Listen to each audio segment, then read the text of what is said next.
기도하겠습니다. 주님, 이 시간 우리는 마가의 다락방으로 나왔습니다.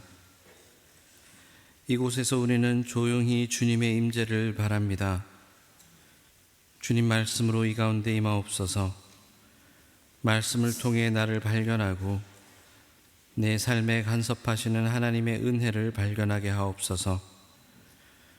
말씀이 육신이 되어 이 땅 가운데 거하게 하신 예수 그리스도 이름으로 기도드립니다. 아멘. 작년 성령 강림절에 제가 부임 전이었지만 설교를 했었습니다. 오늘 설교는 작년 성령 강림절 설교와 이어집니다. 이제 제 설교가 대부분 이렇게 본문이 이어지면서 맥락을 갖고 하듯이 오늘 설교 또한 작년의 말씀과 이어집니다. 아마 이 자리에 계신 모두가 1년 전에 했던 설교를 정확하게 기억하시리라고 믿지만 그 자리에 안 계신 분들도 계셨고 또 시간이 1년이나 지나지 않았습니까? 그동안 우리가 예배와 설교로 많은 시간을 쌓아오면서 아마 저의 설교의 언어에 조금은 익숙해지셨으니 아마 작년에 드렸던 말씀이 조금은 더 익숙하게 들리고 더 깊이 이해할 수도 있겠다 싶습니다. 그래서 지금은 작년 설교를 잠시만 복기하도록 하겠습니다.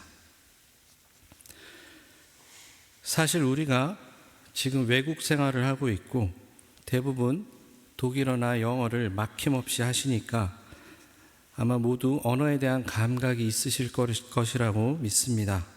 이 언어라는 것을 잘 생각해 보면 말을 하는 데 있어서 사실 문법이 정확하고 표현이 유려하고 어휘력이 풍부하고 하는 것들은 부차적인 문제입니다.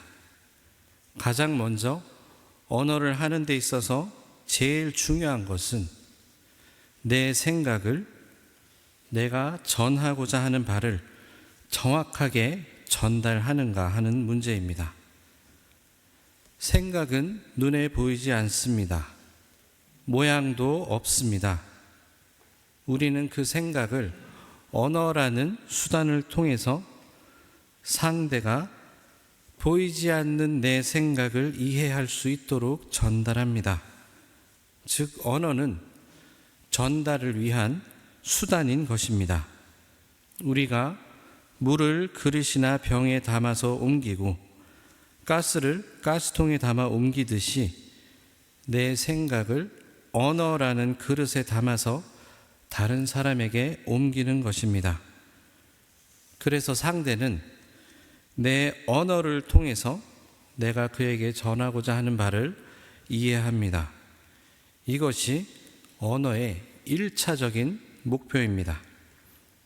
그 다음에 어휘력이나 문법, 표현 방식 등을 평가합니다.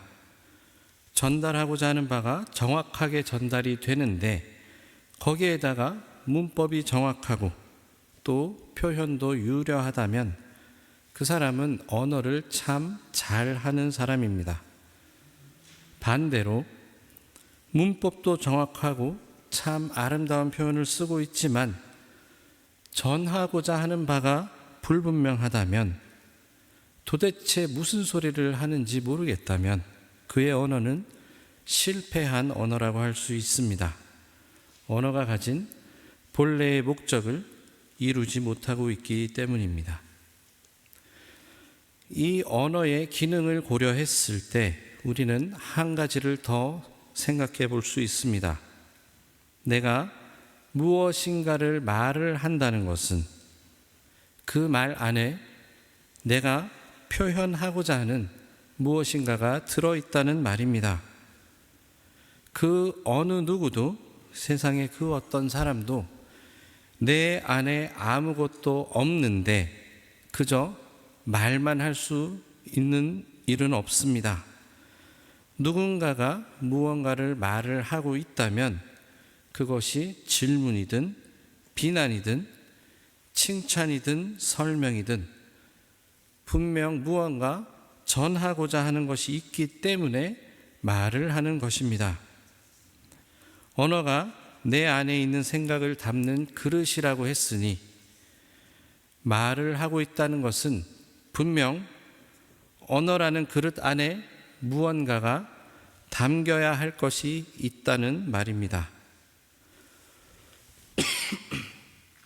분명 그럴 리가 없겠지만 만약 누군가가 아무 생각 없이 아무 말이나 뱉고 있다면 아마 그 사람은 치료가 필요한 사람일 것입니다.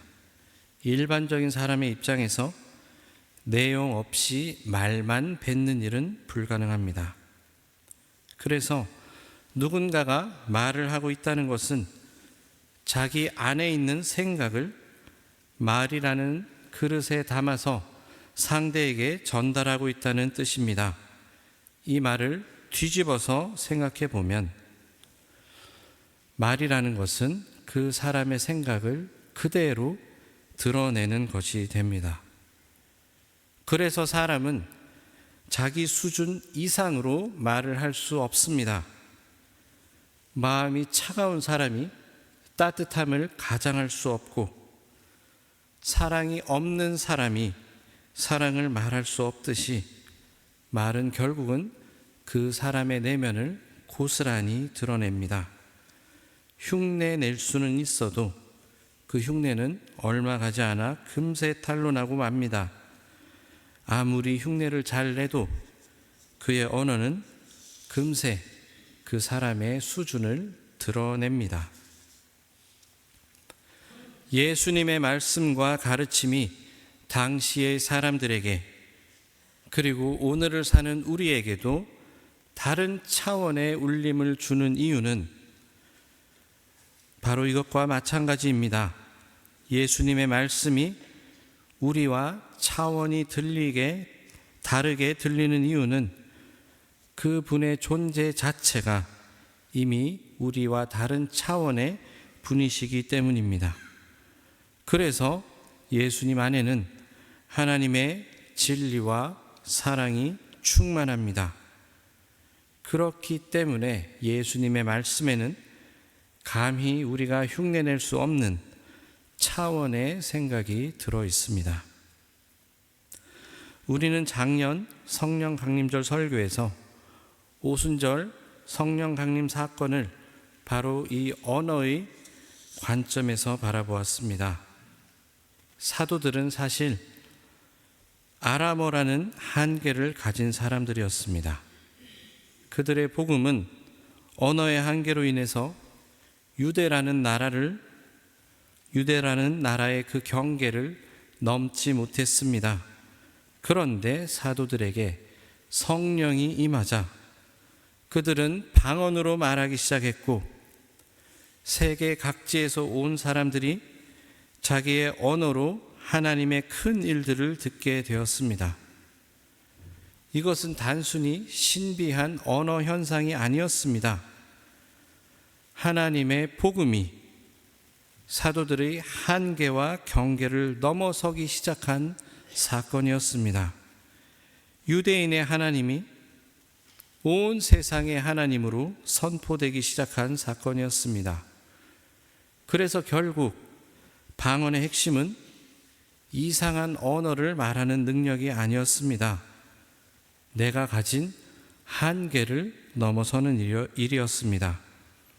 지금까지 사도들은 아람어라는 한계에 갇혀서 그 이상을 말할 수 없는 사람들이었지만 성령 강림 사건 이후 사도들의 언어는 한계를 넘어섰습니다. 결국 오순절 방언 사건은 나의 생각과 나의 경험과 내 상처와 나의 좁은 세계를 넘어서 하나님의 은혜가 더 넓은 세상으로 흘러가는 것이라고 할 수 있겠습니다. 내 한계가 성령의 능력으로 극복되고 내가 가진 경계를 넘어 하나님의 복음이 내 한계 밖으로 흘러가는 일입니다. 내 힘으로는 도무지 사랑할 수 없는 사람을 사랑하고 내 힘으로는 도저히 용서할 수 없는 사람을 용서하고 내 힘으로는 품을 수 없는 세상을 품게 되는 것, 그것이 성령의 역사요, 성령의 교통하심이라고 말씀드렸습니다. 그래서 결국 방언은 입술로만 하는 것이 아니라 삶으로 말하는 것입니다. 내 입술로 낯선 언어 몇 마디 내뱉는 것이 방언의 본질이 아닙니다. 아람어를 말하는 것에 그쳐서 그저 유대 땅 안에만 닿던 하나님의 복음이 내가 가진 아람어라는 경계를 넘어서 사마리아와 땅 끝까지 하나님의 복음이 전파되는 것, 그것이 방언입니다. 내가 가진 것으로는 겨우 유대 땅의 복음이 머물러야 하지만 성령의 능력으로 온 세상에 복음이 전파되어져 가는 것, 그것이 방언입니다.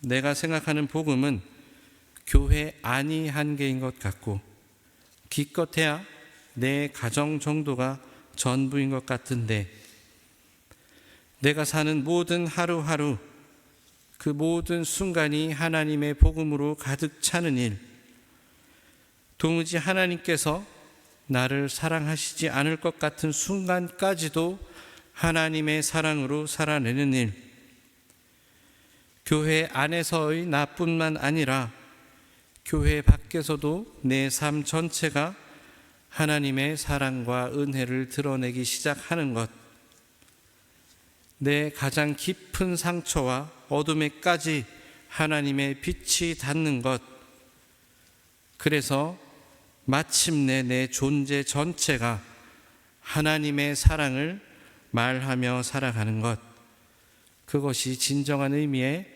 방언이라고 말씀드렸습니다. 그래서 방언은 입술로 말하는 것이 아니라 삶으로 말하는 것입니다. 이것이 작년 성령 강림절 설교 내용이었습니다. 좀 더 쉬운 말로 요약이 되어야 하는데 표현이 참 쉽지 않습니다. 아직 저의 내공이 많이 부족합니다. 오늘은 작년과는 조금 다른 관점에서 방언을 바라보고자 합니다. 작년에는 말을 하는 사람의 입장에서 방언의 은혜를 생각했습니다. 이번에는 듣는 사람의 입장에서 방언의 은혜를 함께 나누고자 합니다. 말하는 것은 볼 수 없고 모양도 없는 내 생각을 상대에게 전하는 것이라고 했습니다. 그렇다면 듣는 것은 무엇이겠습니까? 상대가 나에게 하는 말을 통해서 상대가 말하고자 하는 바를 파악하는 것입니다. 상대가 나에게 말을 할 때 나는 상대가 나에게 하는 말의 문법을 분석하고 표현력을 평가하고 말하는 기술이 적절한지를 판단하지 않습니다. 보통은 상대가 어떻게 말하든 우선은 그가 도대체 나에게 무슨 말을 하고 싶은 것인가를 파악하려고 합니다. 무엇이 필요한 것인지, 무엇을 설명하고 있는 것인지, 무엇을 물어보고 있는지 등을 파악하고 그에 맞게 응답을 하려고 합니다. 그것이 상대의 말을 듣는 일입니다. 지금 이 설교를 빗대어 보겠습니다. 저는 여러분들에게 설교로 말하는 사람이고 여러분들은 저의 말을 듣는 사람들입니다. 제가 여러분들에게 사도행전 2장의 성령 강림 사건을 통해서 우리가 하나님의 말씀을 어떻게 받아들이고 오늘 하루를 살아가야 할지, 2026년을 사는 내가 2000년 전에 있었던 성령 강림 사건을 어떻게 해석하고 오늘 내 삶에 적용해야 할지를 설교하고 있습니다. 여러분들은 저의 설교를 들으면서 과연 저 목사가 우리에게 무슨 말을 하고 싶어 하는지 파악하려고 애쓰고 있습니다. 더러는 제 발음이 어떻고 목소리 톤이 어떻고 설교 테크닉이 어떻고 청중을 휘어잡는 적절한 유머나 강약을 줘가면서 설교를 하는지를 가지고 제 설교를 판단하고 평가하시기도 하겠지만 아마 여기 앉아 계신 대부분은 가장 먼저 제 설교를 통해서 제가 전하고자 하는 하나님의 뜻이 무엇인지 알아들으려고 애쓰고 계실 것입니다. 이것이 듣는 일입니다. 보통 방언을 특별한 언어를 하는 것만으로 이해합니다.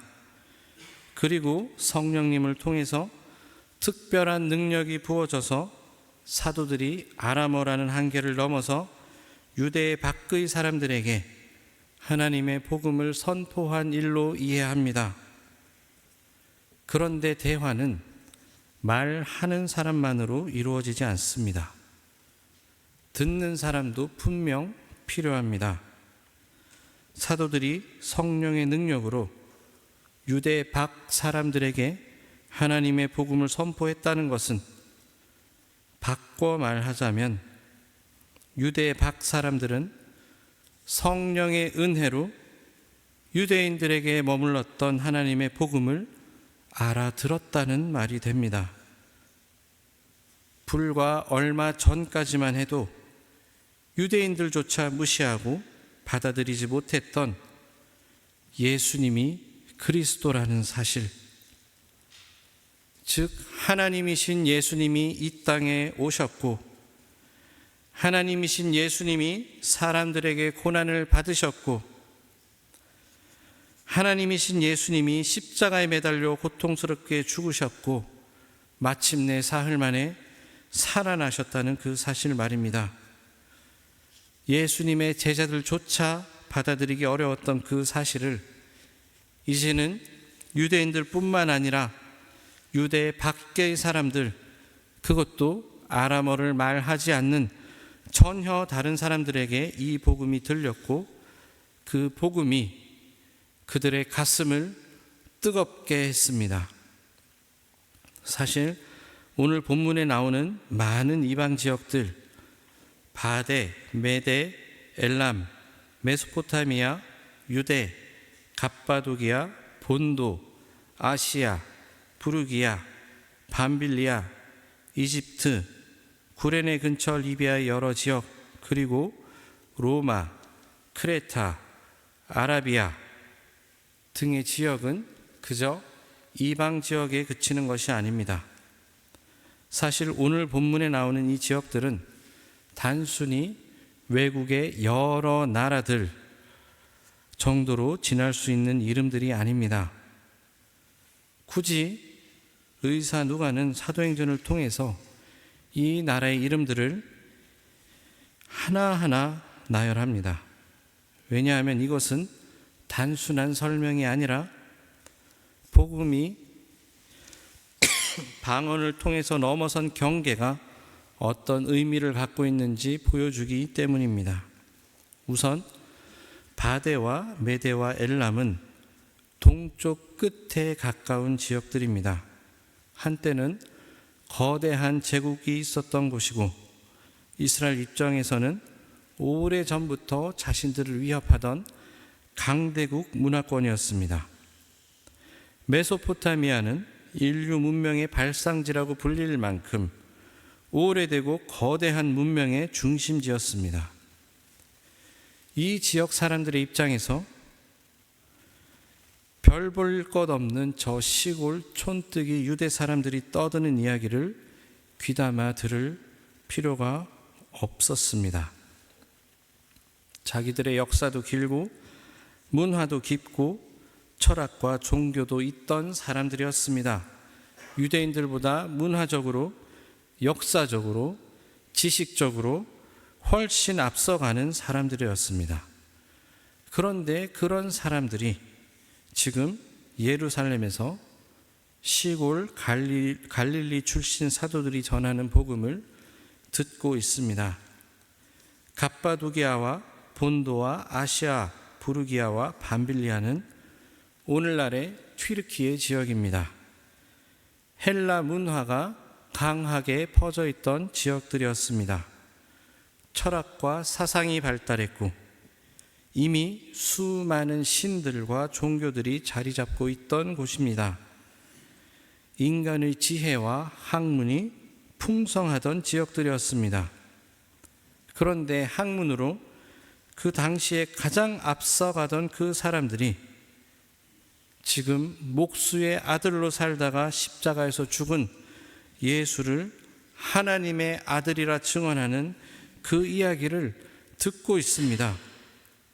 인간의 이성과 철학으로는 받아들이기 어려운 이야기입니다. 그런데 그들은 그 이야기를 가슴으로 듣고 있습니다. 이집트와 리비아 지역은 당시 북아프리카의 중심 문화권이었습니다. 특히 이집트는 말 그대로 고대 문명의 상징 같은 곳 아닙니까? 피라미드가 있고 오랜 역사와 학문과 종교가 있는 곳입니다. 로마는 말할 것도 없습니다. 당시 세상을 지배하던 제국의 중심입니다.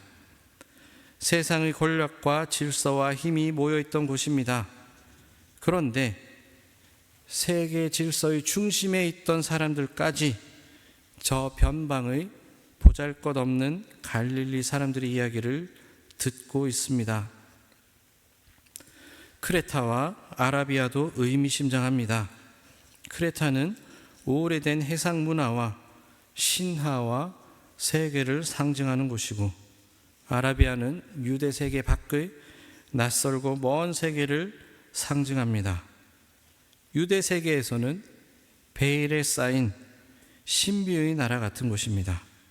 결국 사도행전의 누가는 이 나라들을 통해서 세상의 끝을 하나하나 불러내고 있는 것입니다. 그런데 여러분, 더 놀라운 것은 이 사람들이 단순히 소리를 들었다 하는 것이 아닙니다. 아니면 뭐 하나 배웠다, 좋은 얘기 하나 들었다 정도가 아닙니다. 오늘 본문은 그들이 하나님의 큰 일을 듣고 있었다라고 말합니다.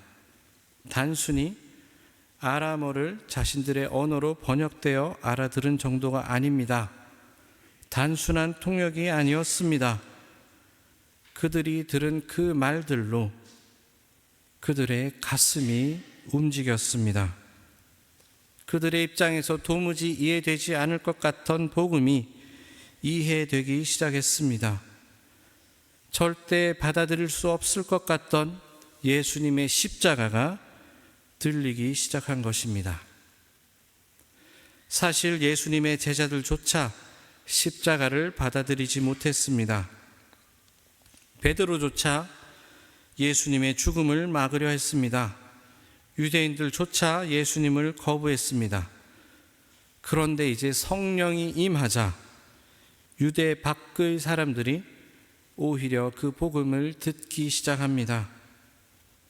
그러니 오순절 사건은 단순히 사도들이 외국어를 하게 되었다 정도의 이야기로 끝나서는 안 됩니다.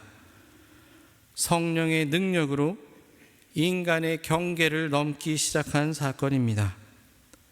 문화의 경계, 언어의 경계, 역사와 철학의 경계, 심지어 인간의 이해와 상식의 경계까지 넘어가기 시작한 사건입니다.